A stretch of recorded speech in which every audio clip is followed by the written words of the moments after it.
مولا میرے مولا میرے مولا، بچپن سے تمہارا میں عزادار ہوں مولا،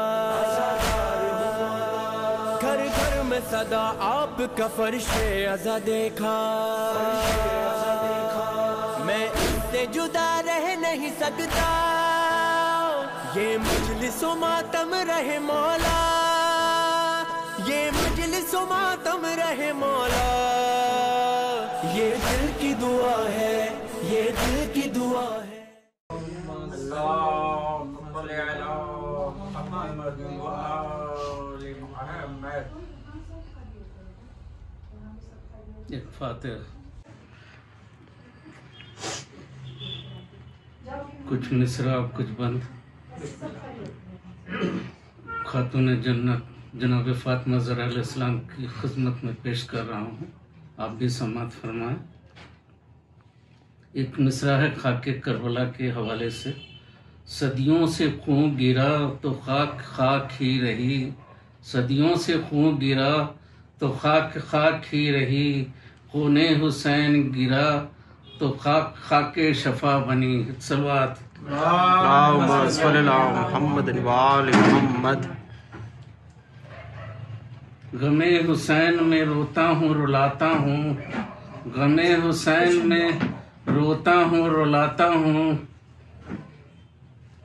داستان کرب و بلا سناتا ہوں، داستان کرب و بلا سناتا ہوں، میں مجلس کا انتظام کرتا ہوں، جو پاس ہے سب نام حسین پہ لٹاتا ہوں، سنا ہے فرش عزا پہ جناب زہرا ضرور آتی ہیں، سنا ہے فرش عزا پہ جناب زہرا ضرور آتی ہیں، ہمارے آنسوؤں کا نذرانہ لے کر جاتی ہیں۔ ایک صلوات۔ اللہم صلی علی محمد وآل محمد۔ واقعہ کربلا کے حوالے سے واقعہ سنا کر حبیب ابن مظاہر کے ضعیفوں کو خوب جوش دلاتی ہے کربلا، جو ہرملا کے ساتھ جنگ میں شریک تھا، جو ہرملا کے ساتھ جنگ میں شریک تھا، حسین کے در پہ کیسے مقدر سنوارتی ہے کربلا، اصغر نے تیر کھا کر یہ دنیا کو بتا دیا، کیا کیا مظالم ہوئے یہ بتاتی ہے کربلا، بازو کٹے تیر کھائے گز کھا کر گر پڑے، بازو کٹے تیر کھائے گز کھا کر گر پڑے، عباس ذی وقار کی وفاؤں کو سناتی ہے کربلا، وعدہ جو کیا تھا نانا سے اسلام کے لیے، وعدہ جو کیا تھا نانا سے اسلام کے لیے، شاکر حسین نے کیا کیا کیا ہے یہ بتاتی ہے کربلا۔ اللہم صلی اللہ علیہ وسلم۔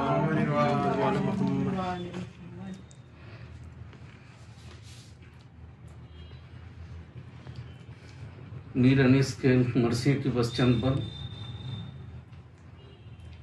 اے مومنو پھر آیا محرم کا مہینہ، شیعوں کے لیے خاص ہے یہ غم کا مہینہ، رونے کا مہینہ ہے یہ ماتم کا مہینہ، ہے قتل شہنشاہ دو عالم کا مہینہ، فریاد غل فرش سے تا عرش بری ہو، ہل جائے فلک اور تزلزل میں زمیں ہو، اس ماہ میں اجڑے گا محمد کا مدینہ، ڈوبے گا بیان میں احمد کا سفینہ، چھٹ جائے گی اس چاند میں بابا سے سکینہ، شبیر کے بچنے کی نہیں کوئی قرینہ، 18 بنی فاطمہ زندہ نہ رہیں گے، علم اکبر و عباس کا شبیر سہیں گے، مر جائیں گے لب تشنا ہی زینب کے دلارے، مسلم کے پسر جائیں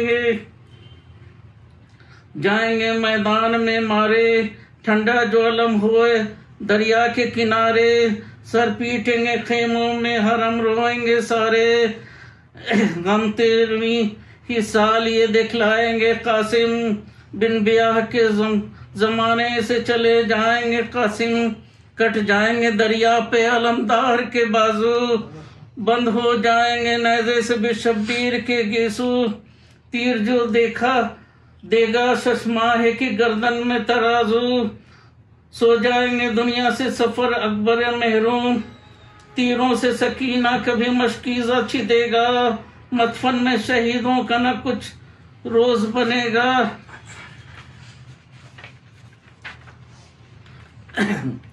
چلائے گی زہرا کہ میرے جائی حسین، پانی نہ دیا تجھ کو ذرا ہائے حسینہ، اس ماہ میں تم نے وہ علم پائے حسینہ، اللہ کسی کو بھی نہ دکھلائے حسینہ، مہمان بلا کے یہاں کفار نے مارا، سجدے میں تمہیں شمر ستمگار نے مارا، بن بھائی کے ہو جائے گی زینب میری پیاری، بعد آپ کے ہائے عجب ذلت و خواری، لے جائیں گے تا شام کھلے سر اسے ناری، اس چاند میں تم پاؤ گے نیزے کی سواری، اونٹوں پہ حرم بلوے میں سر ننگے پھریں گے، سجادے حزین نرغے آدھا میں گریں گے، پھل برچھی کا بر بھی کلیجے پہ سہے گا، سقے کا لہو نہر کی ریتی پہ بہے گا، 6 ماہ کا بچہ بھی سلامت نہ رہے گا، عاشور کے دن فاطمہ کا چاند کہے گا، پردیس میں تقدیر الٹ جائے گی ہے، گردن شہ مظلوم کی کٹ جائے گی ہے، سر ننگے نکل آئیں گے جنت سے پیغمبر، تڑپیں گے بہت قبر میں حضرت حیدر، بھائی کے لیے روئیں گے فردوس میں نیر، ہو جائیں گے مقبول جفارن میں ستم 72، اس ماہ میں کلثوم برادر سے چھٹے گی، بعد عصر کے شبیر کا سرکار لٹے گی، زہرا کا چمن ہوگا اسی ماہ میں برباد، اولاد محمد جب کھو دے گی بیاداد، شبیر کو نرغے میں لے کر ہیں ستم ایجاد، خلق شہ مخروم مظلوم ہے اور خنجر فولاد، 10ویں کو محرم کے وہ غم ٹوٹ پڑے گا، شبیر کا سر نیزے خولی پر چڑھے گا، عابد کو لئی بیڑیاں پہنائیں گے بھاری، گھر کو حرم پاک کے سب لوٹیں گے ناری، بابا کے لیے روئے گی شبیر کی پیاری، بن بھائی کے ہو جائے گی کلثوم بیچاری، زینب بھی صدا نالے فریاد کرے گی، زینب بھی صدا نالے فریاد کریں گی، میں کنب زندہ کو آباد کریں گی۔ حدیثوں میں ہم نے سنا ہے کہ ذکر علی و عبادہ، حضرت علی کا ذکر عبادت ہے، بے شک فرزند حضرت علی مولا کائنات کے بھی ذکر عبادت ہوگا، اسی عبادت کے لیے ہم لوگوں نے یہاں فرش عزا بچھائی ہے اور ہم سب ایک جاں ہوئے ہیں۔ آج ہمیں جناب فاطمہ زہرا علیہ السلام کو ان کے لال کا پرسہ دینا ہے، اور وقت کے امام زمانہ علیہ السلام کو ان کے جد امجد کا پرسہ بھی دینا ہے۔ اپنے ٹوٹے پھوٹے ہوئے چند الفاظ کو ایک جگ کر کے پیش کرنے کی سعادت حاصل کر رہا ہوں، آپ بھی سماعت فرمائیں۔ اعوذ باللہ من الشیطان الرجیم، بسم اللہ الرحمن الرحیم، الحمد للہ رب العالمین، والصلاۃ والسلام علی سید المرسلین خاتم النبیین، اما بعد فقد قال اللہ حکیم فی کتابہ الکریم، بسم اللہ الرحمن الرحیم، انا دینا عند اللہ الاسلام۔ عزیزان محترم اور عزاداران اسلام، ان دین عند اللہ الاسلام، میں نے اس آیت کریمہ کی تلاوت کا شرف حاصل کیا ہے۔ اس میں ارشاد ہو رہا ہے کہ یقیناً اللہ کے نزدیک دین اسلام ہے۔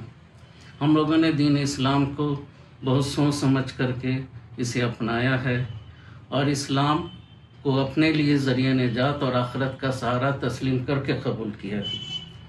اسلام ایک ایسا مذہب ہے کہ جس میں زندگی کے آغاز سے لے کر کے آخری لمحات تک کا ذخیرہ موجود ہے۔ اسلام نے ہمیں سب کچھ بتایا ہے اور ہم اسلام کو ہم نے اسی لیے اپنایا ہے۔ اسلام کا تعارف ہمارے آخری نبی حضرت محمد مصطفیٰ صلی اللہ علیہ وسلم نے کرایا۔ اسلام ہی کے ذریعے ہم نے رسول کو جانا اور رسول کے ذریعے ہم نے خدا کو جانا، ورنہ ہم نہیں جانتے۔ دنیا میں 1,24,000 پیغمبر آئے، جو نبی آئے سب اپنا اپنا دین لے کر کے آئے، لیکن ہمارے آخری نبی حضرت محمد مصطفیٰ صلی اللہ علیہ وسلم نے جو دین لایا اس کا نام دین اسلام پڑا۔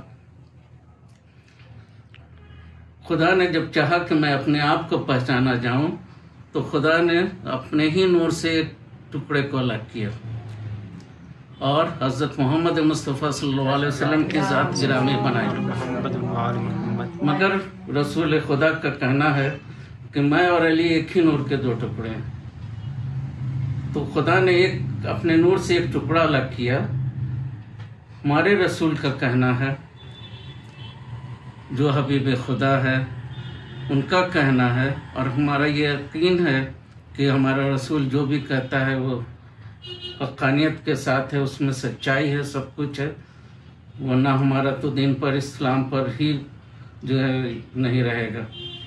تو رسول کا کہنا ہے کہ ہمارے لیے ایک ہی نور کے 2 ٹکڑے ہیں، مگر مجھے ایک قدم آگے بڑھ کر کے کہنے دیجئے کہ خدا نے اپنے نور سے ایک ٹکڑا الگ کیا، اس کے 2 ٹکڑے ہوئے، نہیں 2 ٹکڑے نہیں 14 ٹکڑے ہوئے، اور 14 معصومین اسلام کی ذات بنی ایک صلوات۔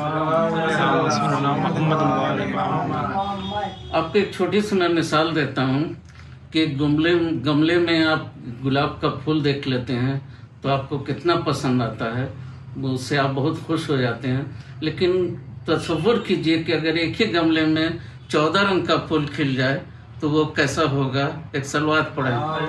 میرا اشارہ آپ سمجھ گئے ہوں گے کہ میں 14 معصوم اسلام کی ذات کی طرف اشارہ کر رہا ہوں، اسی لیے میں نے کہا کہ ایک نور کے 14 ٹکڑے ہوئے، اس لیے کہ رفتار میں، گفتار میں جو ایک نے کہا دوسرے نے اس کی تصدیق کی، اور اسی طرح سے جو ہے 14 معصومین علیہ السلام ہے۔ تبھی تو ہمارے رسول نے کہا تھا کہ میرا اول بھی محمد ہے، میرا اوسط بھی محمد ہے، میرا آخر بھی محمد ہے، اور کل کے کل محمد ہے۔ ایک صلوات۔ عزاداران حسین، جیسا کہ آپ جانتے ہیں واقعات کربلا مجھے تفصیل میں نہیں جانا ہے، مگر مختصر اگر بچوں کے لیے ہم یاد دلا دیں اور پھر تاریخ آگے بڑھتی ہے۔ جب یزید ملعون تخت پر بیٹھا تو اس نے سوچا کہ ہم وہ خلیفہ وقت بھی بن جائیں، اور اس نے اپنے پیسے کے زور پر، اپنی طاقت کے زور پر لوگوں سے بیعت کرانے شروع کر دی۔ تو کچھ لوگ ڈر کے مارے بیعت اس لوگوں نے کر لی، کچھ لوگوں نے عہدہ پانے کے لیے، پیسے کے لیے جو ہے بیعت کر لی، لیکن اس کی بیعت اس وقت تک نامکمل تھی جب تک کہ خاندان رسول کا کوئی اس پر مہر نہ لگا دے، اور اس وقت حضرت علی علیہ السلام نہیں تھے، حضرت امام حسن علیہ السلام نہیں تھے، امام حسین علیہ السلام تھے۔ تو اس نے اپنے ایک قاصد کو بھیجا اور امام حسین علیہ السلام کو بلوایا۔ تو جب یہ خبر جناب زینب کو پہنچی تو وہ بے چین ہو گئے، انہوں نے کہا کہ نہیں بھیا میں تمہیں جانے نہیں دوں گی۔ تو امام حسین علیہ السلام نے سمجھایا کہ نہیں میں جاتا ہوں، بس مل کر کے آ جاتا ہوں۔ تو کہا کہ ٹھیک ہے جائیے، لیکن 18 بنی ہاشم کے جوانوں کو اکٹھا کیا اور ساتھ میں کر دیا۔ جب وہ لوگ ساتھ میں چلے تو امام حسین علیہ السلام نے حضرت عباس کو کہا کہ تم لوگ یہیں رکو، میں اندر سے آتا ہوں۔ حضرت امام حسین علیہ السلام دربار میں گئے، بڑی عزت سے بیٹھایا اس نے، اور جو ہے پھر بات چیت چلی۔ اس کے بعد اس نے جو ہے اپنے مقصد پر وہ آ گیا اور اس نے کہا کہ آپ بیعت کر لیجئے۔ امام حسین علیہ السلام نے انکار کیا، کئی بار کہا۔ ایک ملعون نے ادھر سے آواز لگائی کہ اگر نہیں کرتے ہیں تو سر کاٹ لو۔ اس نے سوچا کہ حسین کو ڈرا کر کے ہم لوگ اپنی مقصد پورا کر لیں گے۔ بس علی کے شیر کو جلال آ گیا، چلا کے بولے ہیں ملعون حبشی تیری کیا مجال جو تم مجھے پر جو ہے وار کر سکے. بس آواز کا بلند ہونا تھا کہ حضرت عباس 18 بنی ہاشم کے جوانوں کو لے کر کے آ گئے اور امام حسین علیہ السلام کو گھیر لیا. اب حضرت عباس کے رہتے کسی کی مجال نہیں تھی کہ امام حسین علیہ السلام کی طرف آنکھ بھی اٹھا کر کے دیکھ لیتا، اور اس طرح سے امام حسین علیہ السلام کو بحفاظت گھر تک لائیں. امام حسین علیہ السلام سمجھ چکے تھے کہ اب یہاں رہنا بہت مشکل ہے.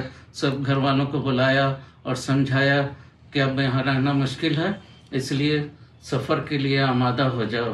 اور نانا نے بتایا بھی تھا، وہ ساری باتیں صحیح سامنے آنا شروع ہو گئی. اس لیے حضرت امام حسین علیہ السلام نے سواری کا حکم دیا اور سواری کی تیار کی جانے لگی. ادھر امام حسین علیہ السلام نانا کی قبر پر گئے، سلام کیا.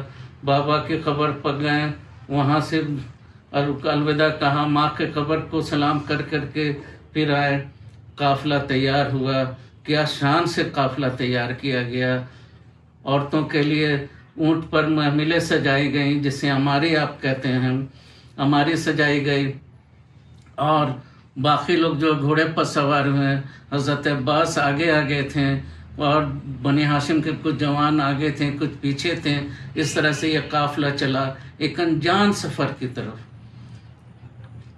چلتا گیا.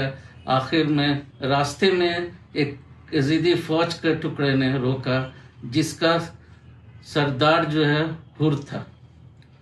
اس نے جو ہے روکا، اور بات ہی بات میں اس نے لجام فرش حضرت امام حسین پر غلطی سے ہاتھ رکھ دیا. اب حضرت عباس کے رہتے کسی کی مجال نہیں تھی. علی کشیر کو غصہ آ گیا اور انہوں نے تلوار نکال لی. حضرت امام حسین نے روکا، بھیا عباس ابھی کربلا دور ہے. اسی طرح سے راستے بھر کئی جگہ حضرت امام حسین علیہ السلام نے حضرت عباس کو روکا. یہ جملہ آپ یاد رکھیں گے، بعد میں اس کی تفصیل میں بتاؤں گا. اس طرح سے سفر جاری رہا. جاتے جاتے اچانک جو ہے گھوڑا ایک جگہ رک گیا. امام حسین سمجھ گئے کہ ہاں یہی میری منزل ہے. انہوں نے کہا، بھیا عباس ذرا پتہ تو کرو اس جگہ کو کیا کہتے ہیں اور اس زمین کا مالک کون ہے. تو حضرت عباس گئے، گاؤں میں سے کچھ لوگوں کو لے کر کے آئے. تو امام حسین نے ان کو کہا کہ اس جگہ کو کیا کہتے ہیں. تو اس نے کہا کہ اسے نینوا کہتے ہیں. پھر کہا کہ اس کا اور بھی کوئی نام ہے. تو اس نے کہا کہ ہاں اس جگہ کا نام کرب و بلا بھی ہے. تو امام حسین نے کہا کہ ہاں نانا نے یہی جگہ مجھے بتائی تھی.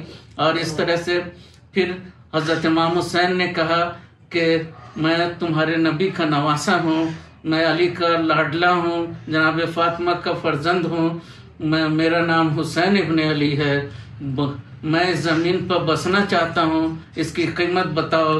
وہ گاؤں والے جو ہیں ہاتھ جوڑ کے کھڑے ہوئے ہیں کہ اے شہزادے، اے میرے امام، اب تو آپ کا سب کچھ ہے، لیکن آپ سے التجا ہے کہ اس زمین پر آپ نہ بسیں، اس لیے کہ اس زمین سے جس نبی کا گزر ہوا ہے سب پریشان ہوئے ہیں، اس لیے اس کا نام ہے کرب و بلا، کرب کی زمین، یہاں بہت پریشان ہوتے ہیں، آپ نہ بسیں. لیکن امام حسین نے جب اس کو اپنے نانا کی وصیت سنائی تب وہ لوگ بھی چپ ہو گئے.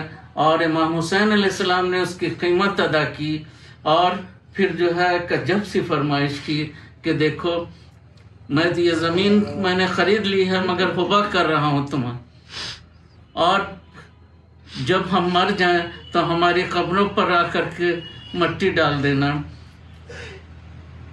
اس طرح سے جو ہے پھر، لیکن یہاں ایک پیغام ہے میں دینا چاہتا ہوں بچوں کے لیے کہ کربلا صرف ایک جنگ کا میدان نہیں تھا، کربلا ایک پورا مدرسہ تھا، ایک اسکول تھا، ایک کالج تھا، ایک انسٹیٹیوشن تھا، جہاں سے ہمیں بہت سارے لیسن ملتے ہیں.